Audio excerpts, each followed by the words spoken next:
वो केवल किसके साथ नहीं है? लहू और मांस से नहीं, वो है अंधकार के हाकिमों से, प्रधानों से। इंग्लिश में लिखा प्रिंसिपलिटी ऑफ डार्कनेस, फिर उसके नीचे आता पावर ऑफ डार्कनेस, उसके नीचे स्पिरिचुअल विकेडनेस। यानी हम देख सकते हैं कि सारे क्षेत्रों में जो संसार में बटे हुए हैं, यानी कि सबसे ऊपर आएगा वो स्पिरिचुअल प्रिंसिपलिटी, यानी कि वहाँ पे प्रधानताएं काम करती है। ये दुष्टात्माओं का स्थल हमें बताया जाता है, ये वो स्थल बताया जाता है जो हम अनजान हैं। शायद ये दुष्टात्माओं के स्थलों को हम सुनते हैं गानों में, हम ये दुष्टात्माओं के स्थलों को देखते हैं पॉलिटिक्स में, हमें आत्मिक जो दुष्टता है वो देखते हैं हमारे सोसाइटी में, जहाँ पे आजकल इतना गुनाह बढ़ रहा है। आज कितनों ने पिछले 2 दिन में किसी मर्डर या फिर किसी रेप या फिर किसी और गुनाह की खबरें सुनी।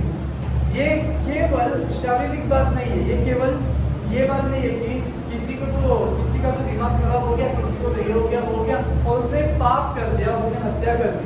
ये बाइबल कहती है कि ये स्पिरिचुअल विकेडनेस है, ये शैतानी बातें हैं जो ग्राउंड लेवल पे काम करती है। और जो दुष्टता हम पॉलिटिक्स में देखते हैं वो प्रधानताएं हो गई। ऐसे दुष्ट बातों के अधीनता में हम रहते हैं। लेकिन लूका 10:19 में प्रभु यीशु हमको इस तरह कहते हैं, तुमको मैंने सांपों और बिच्छुओं को रौंदने का और शत्रु की सारी सामर्थ पे अधिकार दिए। यानी कि ये सब चीजें काम कर रही है, लेकिन हमारा इस चीज से छुटकारा हो चुका है। और ना केवल छुटकारा हुआ है, लेकिन हम लोग ठहराए गए हैं कि ये जो अंधकार की बातें हैं, इसको प्रभु यीशु के नाम में क्या करें? स्टॉप करे, काटे, खत्म करे और नाश करे। इसलिए आप देखोगे कि हम लोग कितना कुछ ना कर ले, कितना काम शारीरिक मेहनत का काम करें और ध्यान लगाने का काम करें किताबें पढ़ने में, लेकिन जैसे प्रार्थना और वचन के विषय बात आती है, वैसे ही हमारा ध्यान खींच दिया जाता है, हमें नींद आने लगती है। वो नींद आना केवल शारीरिक बात नहीं है। आप जब अपने स्कूल का पढ़ाई कर रहे हो तब वो नींद नहीं आती है, जितना वो 2-4 लाइन बाइबल पढ़ने से आती है। यानी कि कुछ तो इस हमारे सराउंडिंग में काम कर रहे हैं। जो लोग बढ़ चुके हैं विश्वास में, प्रार्थना इसमें, वो लोग ने एक चीज नोटिस किया रहेगा कि आप जीलस रहते हो, आप दुआओं में आधे घंटा 1 घंटा घंटों रहते हो, वचन में घंटों रहते हो, लेकिन फिर कुछ हफ्तों महीनों बाद एक समय ऐसा आ जाएगा जहाँ पे बिल्कुल मन ही नहीं कर रहा, बिल्कुल ध्यान ही नहीं किया।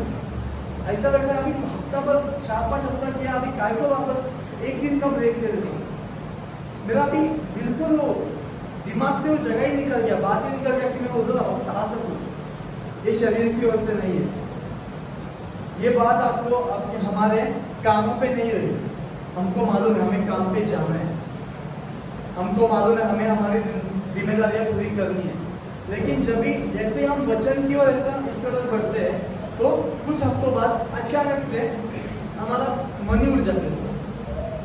कितना एग्री करता है, कितना यस नो यस हाँ यस जो यस जितनों का आशा तो सब लोग हाथ ऊपर करें।